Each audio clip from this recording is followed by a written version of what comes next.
Muy buenos días. Bueno, hasta la clase de ayer vimos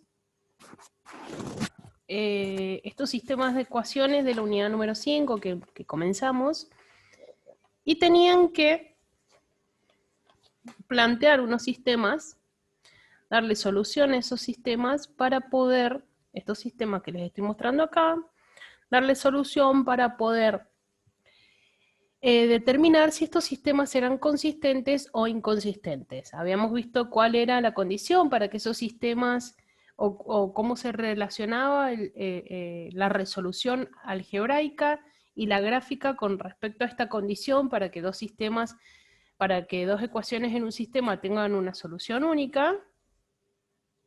Y vimos que había un procedimiento algebraico que podíamos llevar a cabo para rápidamente darnos cuenta si el sistema con el que íbamos a trabajar tenía solución única o no.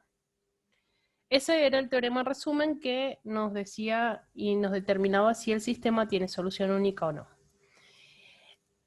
Al finalizar la primera clase, les dejé este sistema para resolver con la metodología que ustedes conocen hasta el momento, ¿no? Me imagino que lo han resuelto haciendo sustitución y se habrán dado cuenta que es un trabajito quizá que no es tan fácil de hacer, porque mientras más ecuaciones tengamos y mientras más incógnitas tengamos, el trabajo algebraico se nos empieza a complicar. Entonces, lo que vamos a hacer es, obviamente, encontrar una metodología para resolver este sistema planteado cuando tenemos más ecuaciones y más incógnitas. El título nos dice, vamos a simplificar usando matrices. ¿Sí? Entonces, obviamente que lo primero que nos vamos a preguntar es, ¿qué es una matriz? Una matriz, como está escrito acá, es un arreglo rectangular. Rectangular incluye cuadrado, de números que almacena información ordenada, o sea que nos va a ordenar la información. Si tiene m renglones y n columnas, se dice que es una matriz de m por n. Este videíto, bueno, bastante simpático, les va a hablar sobre matrices. Acá no lo puedo ver porque no se escucha el audio. Y teniendo en cuenta que ya han visto el video, pueden pausar el video para poder seguir viendo esta clase, haciendo en cuenta que ya lo vieron el video. Vamos a seguir con esto. Dice, con los coeficientes de las variables se forma la matriz de coeficiente. A ver, ejemplo, el sistema que estaba planteado anteriormente, ese sistema de ecuaciones, lo puedo escribir como una matriz de esta forma, en donde se usan paréntesis grandes o corchetes grandes, ¿sí? Para representar esta matriz. ¿Qué es lo que hace? Ojo, que como nos está diciendo acá en la pantalla, esto es un arreglo ordenado. Quiere decir que los números no los puedo poner en la posición que a mí me convenga, que a mí me guste. Los números tienen una posición y hay que respetar eso. Entonces, por eso, seguramente en el video se hablaron de filas y de columnas, y hace referencia a que cada fila, cada número está en una fila y en una columna, y nosotros hacemos referencia a esas filas y a esas columnas. Quiere decir que el coeficiente 2 va a ir en este lugar y no puede ir en otro lugar. Si lo cambio de lugar, ya tengo otra matriz diferente. ¿Sí? Bueno, esta es la matriz que se llama de coeficientes, porque justamente lo que estoy haciendo es poner los coeficientes de las variables. ¿Cuáles son mis variables acá? X1, X2, X3. Acá las llamaron de esa forma. Las puedo llamar X y Z, MPW, como quiera. ¿Está bien? Para completar la información del sistema, faltan los términos independientes. ¿Cuáles son los términos independientes de este sistema de ecuaciones? Los términos independientes son los que no tienen la variable, ¿está bien? En este caso son 18, 24 y 4. Entonces nos dice, bueno, ¿qué hacemos con los términos independientes? ¿Los podemos poner o no los podemos poner? Bueno, la matriz de coeficientes con los términos independientes se llama matriz ampliada y podemos trabajar perfectamente con esa matriz ampliada. Vamos a ver por qué vamos a escribir esto así, ¿no?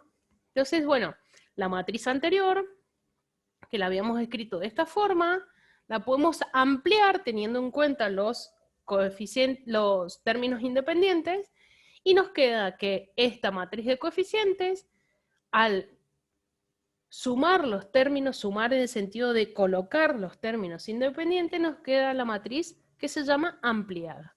Se pone una línea punteada para separar los términos independientes, haciendo referencia de que, bueno, esa es la matriz ampliada, ¿no? ¿Qué puedo hacer con estas matrices? Obviamente que lo que vamos a hacer es algún trabajo algebraico para darle solución al sistema de ecuaciones, ¿no? O sea, nosotros lo que estamos haciendo es reescribir de una forma el sistema de ecuaciones, lo estamos escribiendo en formato matriz, y obviamente que lo estamos haciendo para poder darle solución a ese sistema de ecuaciones, ¿no? Entonces, ¿cuáles son las operaciones elementales? Elementales quiere decir básicas, las mínimas, las más comunes que se pueden realizar con los renglones o las filas. Acá los renglones, yo generalmente digo filas. En el libro van a ver que hacen referencia a renglones. Es lo mismo, renglones o filas. ¿Cuáles son esas operaciones que se pueden hacer? No se puede hacer cualquier cosa. Se puede multiplicar o dividir, porque la división es la inversa de la multiplicación. Un renglón, o sea, una fila, por un número diferente de 0. O sea que no voy a poder multiplicar una fila por 0. Sí voy a poder multiplicar una fila por un número diferente de 0. ¿Qué más puedo hacer? Sumar un múltiplo de un renglón a otro renglón. Un múltiplo quiere decir, por ejemplo, tomo un renglón o una fila, la multiplico por 2 y la sumo con otra fila. Eso es lo que puedo hacer. O puedo intercambiar dos renglones o filas. ¿Está bien? Ahora vamos a ver ejemplos concretos para aclararles todo esto. Pero lo importante es que tengan en cuenta que estas son las tres operaciones elementales que se pueden aplicar en estas matrices que estamos conociendo ahora. Bueno, dice, el proceso de aplicar las operaciones elementales por renglones para simplificar una matriz, o sea, para resolverla, se llama reducción por renglones. Bien. Esta es una foto de la página del libro, para que vean cuál es la notación que utiliza el libro, que podemos usar la misma o la podemos cambiar, pero bueno, es para que vean. Renglón hace referencia a esa R mayúscula, es un renglón I, y si le ponemos una flechita y ponemos C, R, I, quiere decir que reemplazamos el renglón I por ese mismo renglón multiplicado por C. O sea, es como que nosotros estamos diciendo, bueno, a este renglón, ¿qué es lo que le estoy haciendo? Lo estoy multiplicando por un número C a ese renglón, ¿está bien? Bueno, cuando sumo dos filas, hago que el renglón J más el múltiplo de ese renglón I nos va a dar ese, bueno. Cuando pongo dos flechitas acá, así, quiere decir que vamos a intercambiar los renglones y las filas. Acuérdense que era una operación elemental. Y cuando pongo así, estamos indicando que las matrices aumentadas son equivalentes. Ahora lo vamos a ver en detalle. Miren acá. Reducción por renglones. A ver, acá me parece que... esperen. Esperen. Voy a pausar la grabación. Bueno, voy a reanudar la grabación que tenía un error en el título. Había puesto Gauss-Jordan y dice el próximo procedimiento. Más allá de eso, lo que les quiero decir es que, bueno, les estaba mostrando la anotación del libro más o menos y estaba hablando de lo nuevo que puedo hacer con este sistema de ecuaciones escrito en formato matriz y las operaciones elementales que podemos hacer. Bueno, ahora les muestro el procedimiento planteado, uno de los procedimientos planteados que vamos a aprender hoy, que se llama reducción por renglones, que este lo plantea Gauss. Este es el sistema de ecuaciones que teníamos planteado anteriormente, que lo escribimos en formato matriz, ¿sí? Lo que nosotros vamos a hacer es, para dar solución a este sistema de ecuaciones, porque ustedes acuérdense que estos son los coeficientes que acompañan a las variables. Quiere decir que yo lo que vamos a hacer es encontrar el valor de las variables, ¿no? Cuando nosotros resolvíamos un sistema de ecuaciones en la secundaria, resolvíamos un sistema de ecuaciones, encontramos el valor de las variables y eso lo reemplazábamos en las ecuaciones y veíamos que se cumplían las igualdades, ¿está bien? Bueno, lo mismo vamos a hacer acá, pero lo vamos a reducir por renglones y esto se llama también forma escalonada, ya van a ver por qué. ¿Cuál es el planteo? Dado este sistema de ecuaciones, dada esta matriz ampliada, porque estamos poniendo acá los términos independientes, acá tendría que haber puesto esta lineacita en forma punteada, pero este programita no me lo permitía. Pero esto generalmente se hace en forma punteada. Bueno, lo que hacemos en este sistema es trabajar algebraicamente con las operaciones elementales que les leí recién, que eran multiplicar una fila por un número diferente de 0, sumar filas entre sí o sumar filas con el múltiplo de otra fila, intercambiar filas entre sí o renglones, como los quieran llamar. Bueno, vamos a hacer todas esas operaciones para poder resolver esto. Quiere decir que lo que vamos a hacer, miren el final, vamos a obtener este sistema de ecuaciones en donde han ido desapareciendo algunas variables, ¿se dan cuenta? ¿Para qué hemos ido eliminando o desapareciendo algunas variables? Para después poder hacer sustitución, ¿sí?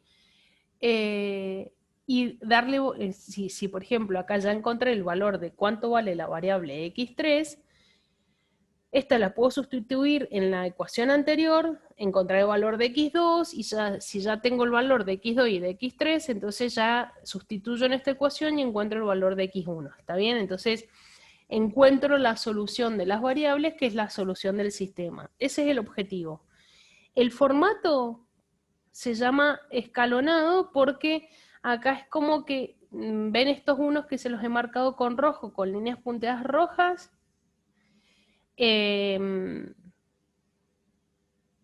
A ver cómo se los puedo explicar. Este uno se los tendría que haber graficado de alguna forma para poder marcárselos, pero este uno es como que baja un escaloncito acá, baja otro escaloncito acá, por eso se llama forma escalonada. ¿Para qué marco estos escaloncitos acá? Porque debajo de esos escaloncitos tienen que haber ceros.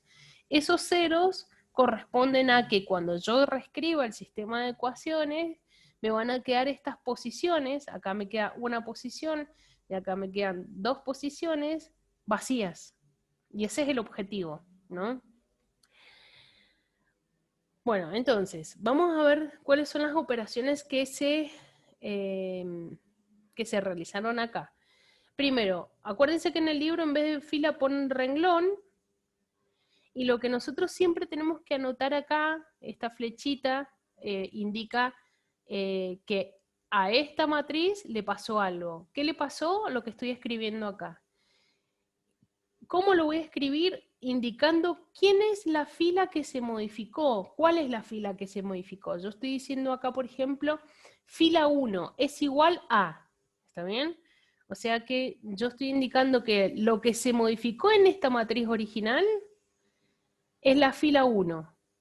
¿Sí? ¿Qué le pasó a esta fila 1? Y a la fila 1 la multipliqué por un medio, o la fila 1 la dividí por 2. Entonces miren, la fila 1 original era esta, al dividirla por 2 me queda esta. ¿Está bien? ¿Por qué?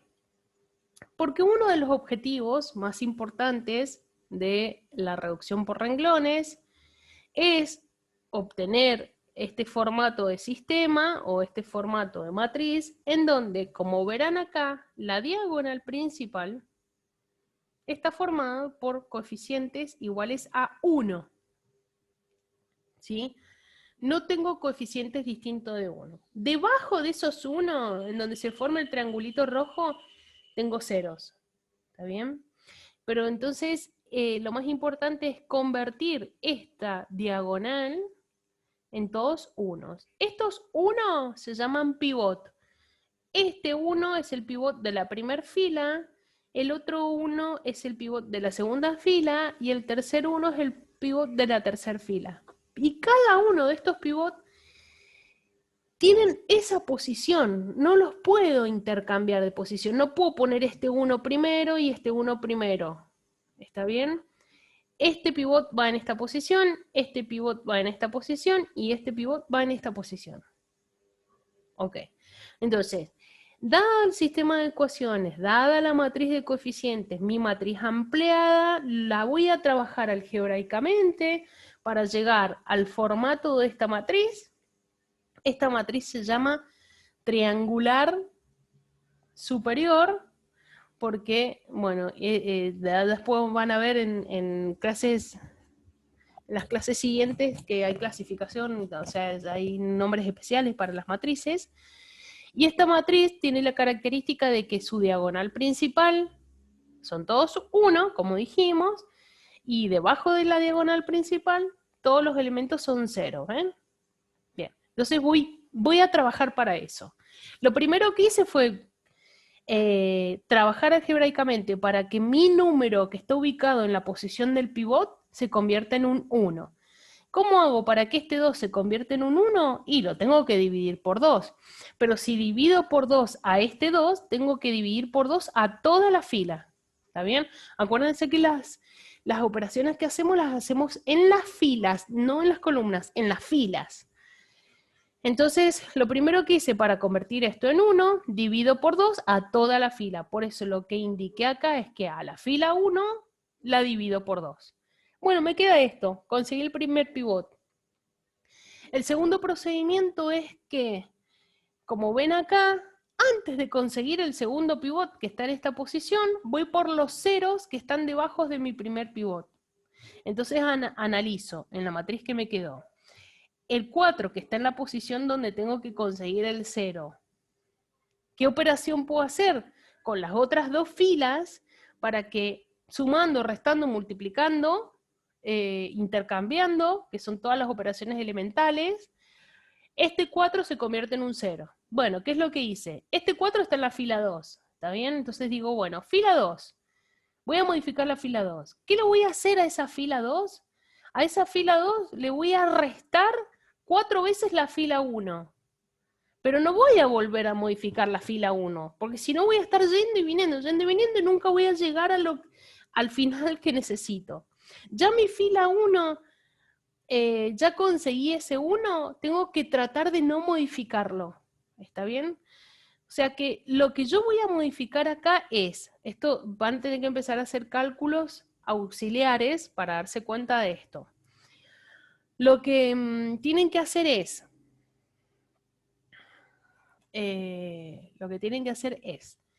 voy a modificar la fila 2 y solamente la fila 2 haciendo fila 2 menos 4 veces la fila 1. Entonces, ¿yo qué voy a hacer en mis cálculos auxiliares? Voy a multiplicar la fila 1 por menos 4, ¿sí? Pero no voy a modificar mi fila 1, porque acá no he puesto que voy a modificar mi fila 1. O sea que la fila 1, para no confundirme, la copio igual. Listo. Ahora me concentro en la fila 2. Fila 2. ¿Qué voy a hacer? Fila 2 menos 4, fila 1. Bien, multiplico por menos 4 la fila 1 y la sumo a la fila 2. ¿Está bien? Eso me va a dar el resultado de mi nueva fila 2. Entonces, si ustedes hacen el cálculo auxiliar, se van a dar cuenta que esta nueva fila 2 va a quedar de esta forma. 0, menos 3, menos 6, menos 12. ¿Por qué? Porque necesitaba conseguir ese 0. ¿Está bien?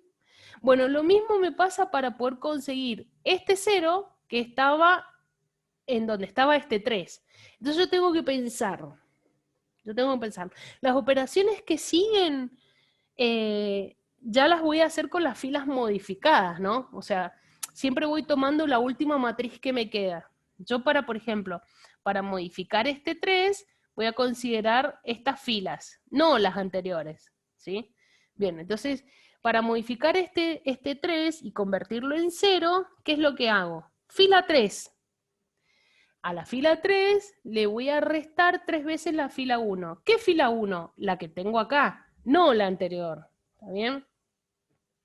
Entonces, si hacen los cálculos auxiliares, esta fila 3 nos va a quedar de esta forma. ¿Ven? Bueno, ahora voy Ahora tengo que conseguir el segundo 1. El segundo 1 está en esta posición. Quiere decir que a mi fila 2 la voy a multiplicar por menos un tercio. Ahí nos autorizaban en las operaciones elementales a multiplicar las filas o los renglones por un escalar conveniente en este caso, que va a convertir a este menos 3 en 1. ¿Sí? Si yo a este menos 3 lo multiplico por menos un tercio, esto se convierte en 1. Pero acuérdense que si hago algo en una de las posiciones, en uno de los factores, lo tengo que hacer en toda la fila. Fila. Entonces, al multiplicar toda mi fila 2 por menos un tercio, mi fila 2 queda de esta nueva forma. La fila 1 no se modificaba, la fila 3 no se modificaba, así que las copio tal cual estaban. Bien, siguiente. Necesito conseguir en la posición de abajo del 1, donde está este menos 5, un 0. Acuérdense que tengo que llegar a este formato. Entonces, hacer que este menos 5 sea 0. Y acá es donde tengo que empezar a darme cuenta cuáles son las filas con las que me conviene combinar y hacer operaciones para no volver atrás lo que ya había logrado. ¿A qué me refiero? Si yo a esta fila digo, bueno, buenísimo, tengo que hacer que este menos 5 sea un 0, y trabajo con la fila 1, cuando yo sume o haga algo, este 0 que había quedado ya en 0, al sumarlo o al restarlo con este 1, se me va a volver a modificar. Entonces no es conveniente. ¿Qué me conviene hacer? Trabajar entre estas dos filas, porque cuando yo sume, reste o haga lo que sea con estos dos ceros, van a seguir quedando los ceros. Bueno, mi objetivo es entonces modificar este menos 5. Este menos 5 se tiene que convertir en 0. Y entonces, si yo hago en cálculos auxiliares, mi fila 3, voy a modificar mi fila 3 justamente. ¿Qué hago con mi fila 3? Le sumo 5 veces la fila 2. En cálculos auxiliares hago 5 veces la fila 2 y a eso le sumo la fila 3. Si ustedes hacen ese cálculo, mi fila 3 queda de esta forma. Pero la fila 2 y la fila 1 quedan iguales a la anterior porque no las había modificado. ¿Está bien? Bueno, miren, entonces ya obtuve el 1 que necesitaba, los ceros abajo. El segundo 1, su 0 abajo. Y el tercer 1, ya casi lo tengo. Simplemente tengo que hacer que la fila 3, multiplicarla por menos 1 para modificarle el signo y que me quede 1 positivo. ¿Sí? Vuelvo a repetir, si hago algo, si realizo una operación en esta posición, tengo que hacer operación en todas las filas. ¿Está bien? O sea que el menos 3 también se va a ver afectado por esta operación. Entonces ya conseguí que mi diagonal principal, la diagonal principal, sean todos unos y los números debajo de cada uno sean ceros, salvo este que no tiene un número abajo, ¿no? Bueno, cuando llego a esto, lo que puedo hacer es volver a escribir el sistema de ecuaciones con las variables correspondientes y los coeficientes que me quedaron en esta matriz, en esta nueva matriz, en donde estas dos matrices, esta matriz y esta matriz, son equivalentes, se llaman. ¿Por qué se llaman matrices equivalentes? Porque en realidad esta es producto de haber trabajado algebraicamente con la original y las dos matrices tienen la misma solución, entonces por eso son equivalentes. ¿Qué les estaba diciendo entonces? Tengo que escribir de nuevo el sistema de ecuaciones teniendo en cuenta los coeficientes y teniendo en cuenta las variables que tenía originalmente. Entonces sería coeficiente 1, 1x1 más 2x2 más 3x3, y lo que estaba del lado derecho de esa línea eran los términos independientes, así que esto va igualado a 9. Segunda ecuación, x1 no lo pongo porque tiene coeficiente 0, x2 tiene coeficiente 1, lo pongo. Ay, acá es un 2 y tengo un 3 acá. Bueno, error, a ver, lo corrijo ahora. Ay, a ver, esperen que voy a pausar y me voy a fijar cuál es el error. Bueno, sigo. El error que acá había un 2 y acá había puesto un 3, así que ya lo corregí. Bueno, x2, 2x3 es igual a 4 y el último coeficiente que hace referencia solamente a x3, porque x1 y x2 tienen coeficientes 0, no los pongo, y esto es igual a 3.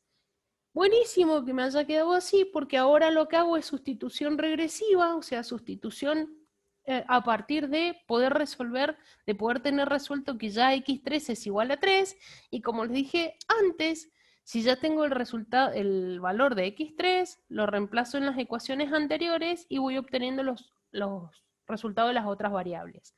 Entonces, después de hacer esa sustitución, mi solución queda que x1 es igual a 4, x2 es igual a menos 2 y x3 es igual a 3. ¿Está bien? Y esa es la solución de mi sistema de ecuaciones que cuando ustedes lo habían resuelto, si ustedes lo habían resuelto con el método que lo hayan resuelto, les tiene que haber dado igual. ¿Está bien? Pero a lo mejor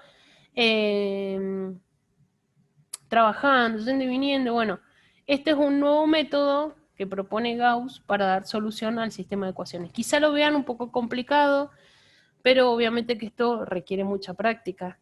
Y, y bueno, no se asusten, esto es práctica, mucho borrador, mucho lápiz y papel y goma y a borrar y a practicar.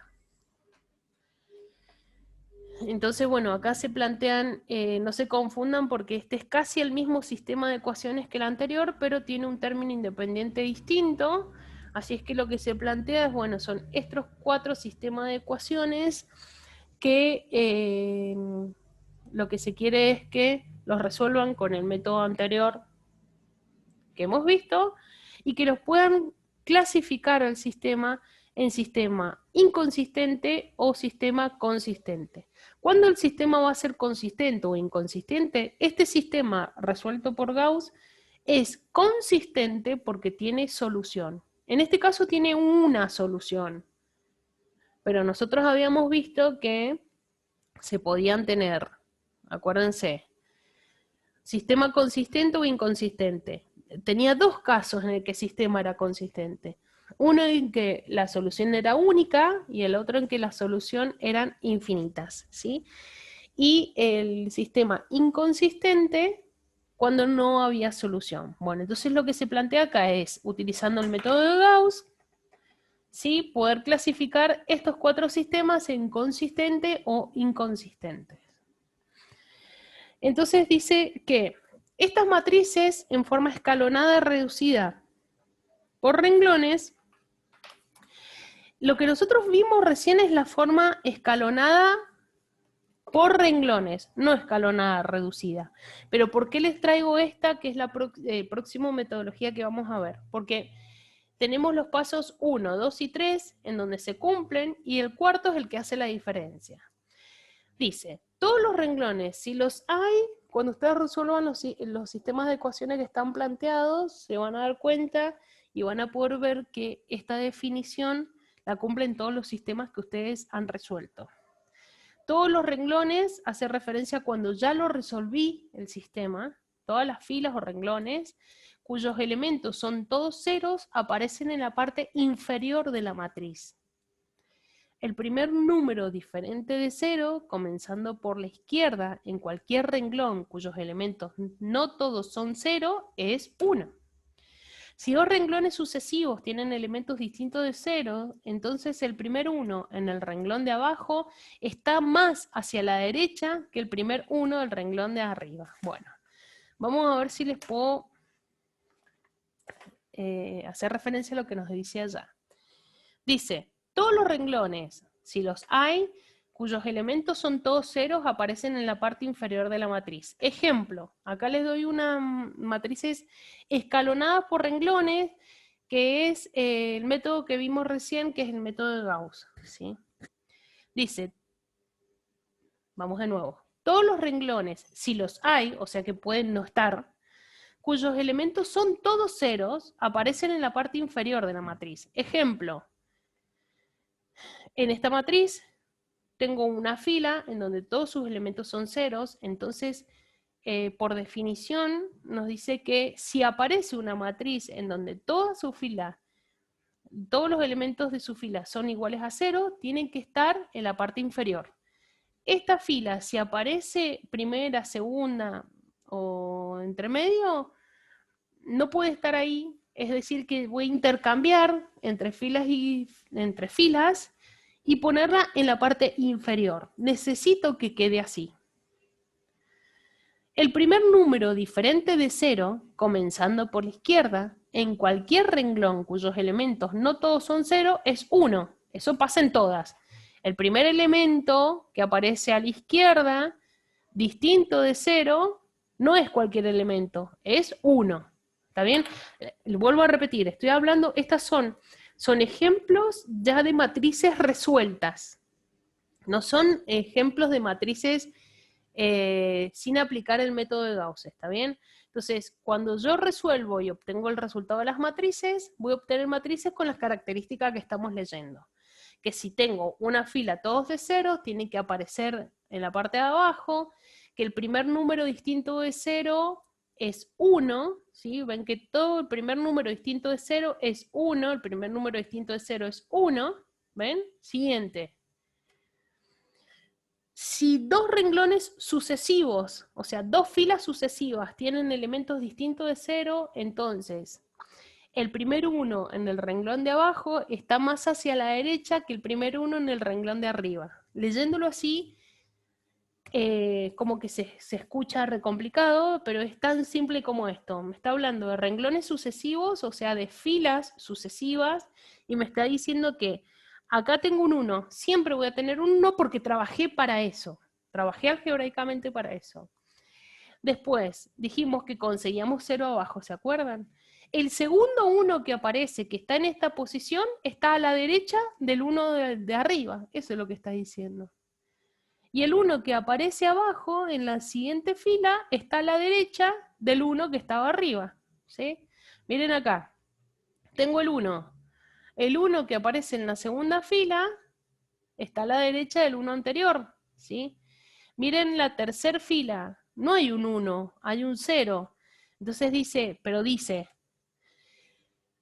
tienen elementos si dos renglones sucesivos tienen elementos distintos de 0, entonces el primer 1 en el renglón de abajo está más hacia la derecha, ¿sí?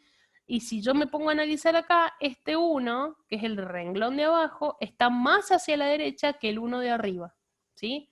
Puede pasar esto está bien. Vamos de nuevo. El 1 que está abajo está más hacia la derecha que el 1 que está arriba, ¿ven? Bueno, esas son características que esta cumple que este 1 está más hacia la derecha que este 1, pero ya en la tercera fila no hay 1, ¿ven? Pero, ¿qué pasaba? Si las filas eran todos ceros, tenía que estar abajo. Bueno, estas son las características, son los formatos que nos podemos encontrar cuando resolvamos matrices y hagamos el sistema de Gauss, o sea, escalonar por renglones, ¿está bien?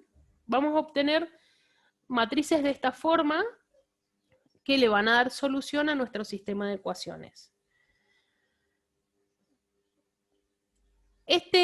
Como les dije recién, esta forma escalonada por renglones se llama eliminación gaussiana, o sea, está planteada por Gauss, ¿sí?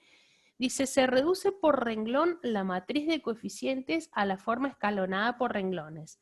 Se despeja el valor de la última incógnita y después se usa la sustitución hacia atrás para las demás incógnitas. Es lo que les expliqué recién, que una vez de que tengo el valor de la última incógnita, ¿sí? Hago sustitución para atrás para obtener el valor de las otras incógnitas. No me está diciendo nada nuevo, pero bueno, son fotos de la página del libro que es importante que vayan leyendo el libro para que lo vayan entendiendo.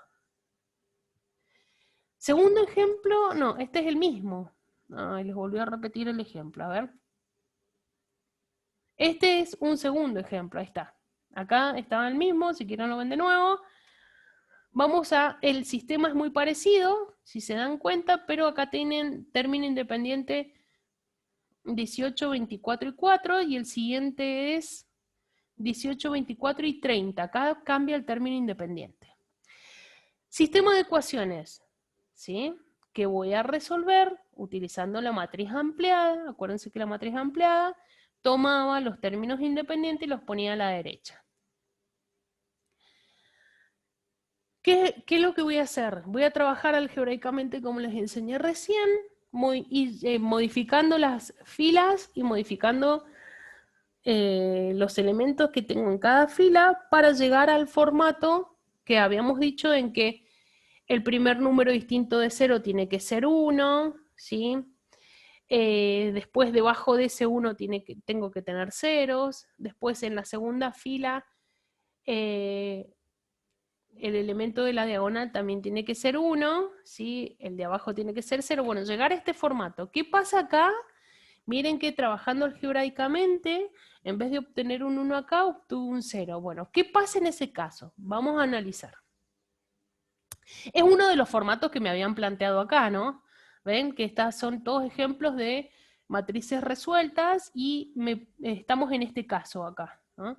Entonces veo este caso y digo, bueno, a ver, ¿qué pasó? Trabajamos algebraicamente para conseguir el primer 1, trabajamos algebraicamente para conseguir ese 0, trabajamos algebraicamente para conseguir el segundo 0, y así sucesivamente para, bueno, miren acá lo que nos pasó. Cuando trabajamos acá algebraicamente, fuimos consiguiendo el 1, el 0 y el 0. Miren qué pasó por estas dos filas. Estas dos filas son casi idénticas, salvo por el signo. Ahora les cambio el signo, trabajando algebraicamente, y tengo dos filas idénticas. ¿Qué pasa cuando tengo dos filas idénticas? ¿Qué hice acá? La fila 2 la dividí por 3, o sea, consigo el 1 que necesito, ¿sí? En la fila 3 consigo el 0 que necesito, pero lo que quiero que presten atención es que ya cuando ya tengo dos filas idénticas pasa algo especial, como en este caso. Consigo el 1 que necesitaba, el 0 que necesitaba, el 0 que necesitaba, el 1, el 0, y cuando quiero conseguir este 1 trabajando algebraicamente, obviamente que trabajando algebraicamente con la fila 2, este 1 que necesitaba se me convierte en 0. ¿Puede pasar eso? Sí puede pasar. ¿Es válido? Sí, es válido. ¿Podría haber logrado que esto no se me hiciera un 0? Y no, en este caso no. Pueden probarlo, pueden siguiendo los pasos que hemos ido haciendo, convirtiendo esto en 1, después convirtiendo esto en 0, después convirtiendo en este 0, convirtiendo este en 1 y después convirtiendo este en 0, seguiría convertir este en 0. Fíjense si ustedes encuentran algún trabajo algebraico entre las filas para que esto en vez de 0 se haga 1. Yo no lo encontré. Y bueno, me queda este sistema de esta forma, ¿no? No puedo seguir trabajando algebraicamente porque ya al tener todos ceros acá, esto me indica que este sistema de ecuaciones va a tener infinitas soluciones. ¿Por qué? Porque cuando planteo la última ecuación, acuérdense que todo esto lo volví a escribir como un sistema de ecuaciones. Entonces, la última ecuación en donde corresponden todos ceros, la variable x3, que tiene coeficiente 0, si la despejo, trabajo algebraicamente x3, me va a quedar 0 sobre 0. Y ustedes deben haber visto en cálculo que 0 sobre 0 es igual a infinito, ¿no? Entonces, quiere decir que x3 tiene infinitas soluciones. Si x3 tiene infinitas soluciones y todas las demás soluciones, x1 y x2, dependen de x3 también porque tienen en su ecuación a x3, y bueno, entonces quiere decir que x1 y x2 también van a tener infinitas soluciones, ¿sí? Quiere decir que el sistema de ecuaciones tiene infinitas soluciones, es un sistema consistente porque tiene solución, nada más que son infinitas, ¿sí? Y cuando grafique ese sistema de ecuaciones, lo que voy a hacer es obtener rectas paralelas coincidentes. ¿Ven? Este es un ejemplo de un sistema de ecuaciones consistente con infinitas soluciones. Bueno, dice cuando tenemos una fila igual a 0, entonces existen infinitas soluciones. Eso se lo tienen que grabar porque si no van a estar dando vueltas y vueltas y trabajando algebraicamente y no van a terminar nunca, se van a desesperar y al final, cuando les pasa algo así, lo único que tienen que hacer es reescribir el sistema de ecuaciones y darse cuenta que tiene infinitas soluciones. Bueno, a ver si...